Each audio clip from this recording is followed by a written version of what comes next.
Minha amiga, meu amigo, o blog da cidadania está chegando ao 500.000 de inscritos. Falta muito pouco, apenas 3.000. Ajude-nos a chegar lá se inscrevendo no canal, deixando seu like e compartilhando os nossos vídeos. A democracia agradece e nós também. Bom dia, senhoras e senhores. Hoje é 1º de novembro de 2023. São 8 horas da manhã. Moro usou PM bandido na sua campanha eleitoral. Processo de cassação de Moro expõe na pré-campanha dele a contratação de um PM réu por homicídio. Policial da ativa está em gastos do Podemos, o atual partido de Moro, pelo qual ele se elegeu senador. E contratos cabem ao partido, segundo Moro. O fato é que um dos documentos anexados pelo Podemos ao processo que pode levar à cassação de Moro revelou a atuação na equipe de pré-campanha dele de um policial militar réu sob acusação de homicídio. Na ação de investigação eleitoral que tramita no Tribunal Regional Eleitoral do Paraná, os partidos foram oficiados a apresentar, o Podemos e União Brasil foram oficiados a apresentar comprovantes de pagamentos relacionados à pré-campanha de Moro, que era afiliado ao Podemos antes de migrar para a União Brasil. O que acontece é que o Sérgio Moro usou a estrutura e os recursos do fundo partidário que ele recebeu no Podemos para a campanha de presidente, para a campanha de senador no União Brasil, pelo União Brasil, ao qual, na verdade, ele se elegeu senador pela União Brasil. E essa utilização de Moro de uma quantidade de recursos muito maior que dos concorrentes ao cargo de senador pelo Paraná desequilibrou a disputa e deve provocar a cassação de Moro. Já inclusive a própria mulher do Bolsonaro quer disputar a vaga de Moro no Paraná, porque vai ser feita outra eleição se o Moro for cassado, ou quando o Moro for cassado. E esse sujeito que agora foi encontrado na campanha de Moro é réu junto com 3 outros policiais pela morte de 2 jovens em 2016, quando estavam em serviço, e também sob a acusação de forjar um confronto e plantar armas e drogas no carro das vítimas. O sargento Gledson Guaraci Pereira Apolinário aparece entre os nomes que tiveram passagens de avião e diárias de hotéis pagas pelo Podemos. Na ação criminal, ele e outros policiais afirmam terem agido em legítima defesa. Seja como for, o Moro teve esse bandido na campanha dele e ele está atribuindo isso ao partido, está jogando a culpa por esse caso no partido, mas não vai colar muito porque era obrigação dele saber quem está na campanha dele.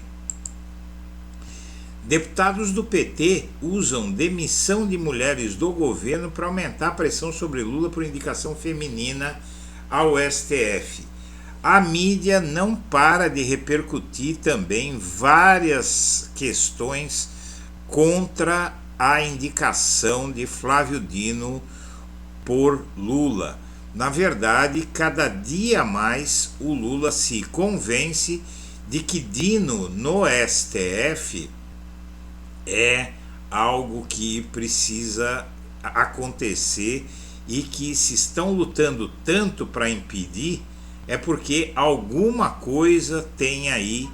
E na verdade o que tem aí é que Flávio Dino realmente assusta a todos os agentes políticos, porque ele é muito ligado a Lula e ao PT, assim como Zanin sofreu muita oposição também da mídia, dos adversários, não é? E até de gente do próprio partido. E como se não bastasse isso, o portal Metrópolis também se une a essa gritaria e diz que Lula avalia o custo de indicar Flávio Dino em meio à crise de segurança nos estados.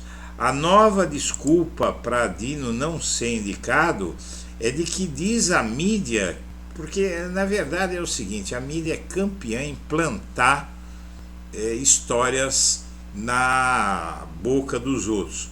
A mídia está dizendo que o Lula está calculando o custo de indicar Flávio Dino para o Supremo em meio à crise de segurança pública nos estados, porque iria parecer que ele está querendo se eximir do problema, tal. Isso é conversa fiada, né? O problema não é do Flávio Dino, é do Lula. E o problema é um problema herdado. Não é? A segurança no país não mudou, não piorou depois que o Lula assumiu, nem houve tempo para isso. O que acontece é que a segurança no Brasil está um caos, mesmo porque o Bolsonaro passou 4 anos fazendo campanha para a reeleição. E a retirada de Braga Neto da disputa eleitoral no Rio, como o TSE considerou o Braga Neto o vice na campanha de Bolsonaro ano passado, general, como ele ficou inelegível, o candidato de Lula, o Eduardo Paes, já é fortemente beneficiado porque não vai ter, neste momento, nenhum oponente de peso a ele. O Alexandre Ramagem, ex-chefe da AMIN, suspeito inclusive no caso da espionagem de adversários com o equipamento israelense First Mile, é muito fraco, ele não tem condição de fazer uma campanha tão forte quanto o Braga Neto no Rio, e o Eduardo Paes aí então deve ser muito beneficiado. O Conselho Nacional de Justiça investiga pelo menos 8 magistrados por postos políticos. É impressionante a quantidade de juízes que têm se envolvido em política, violando, desafiando a lei. No ano passado tivemos uma juíza que acabou demitida, por assim dizer, não é? Foi afastada da magistratura, foi aposentada inclusive pela magistratura por combater os tratamentos contra a Covid e por não querer trabalhar para fazer política. E agora a luta contra a politização do judiciário continua pelo CNJ. E o Lula não vai mais mexer na meta fiscal, não vai mais permitir um déficit um pouco maior, ele vai deixar com o Congresso para definir isso. Estrangeiros deixam a faixa de Gaza pela primeira vez desde o início da guerra, mas brasileiros ainda não estão liberados, serão. É uma boa notícia, não é? Porque tanto o lado palestino quanto o lado israelense não estavam deixando que estrangeiros fugissem do conflito pelo Egito. E agora está se criando um corredor humanitário para permitir isso. E o Exército acha novos furtos de arma e vai fazer novas operações para procurar. É muito sério isso, a quantidade de armas de uso das Forças Armadas que tem sumido denota que há uma quadrilha trabalhando nisso fortemente. E o miliciano fugiu pela porta da frente de uma delegacia e está havendo aí a suspeita de que há um esquema de servidores públicos na Secretaria de Segurança Pública do Rio de Janeiro para vender indulgências e meios de bandidos fugirem da prisão. Rio de Janeiro. Ministro da Ucrânia sonda o chanceler brasileiro sobre a vinda de Zelensky ao Brasil. Ele quer vir negociar com Lula que apoie a Ucrânia nessa guerra contra a Rússia, e isso não vai rolar. O Lula já disse que não vai tomar partido, na verdade, em guerra nenhuma, porque a obrigação do Brasil é realmente trabalhar pelo fim das hostilidades, no Oriente Médio, na Europa, seja em qualquer parte, e essa é a única decisão que um chefe de Estado, um estadista, deve tomar.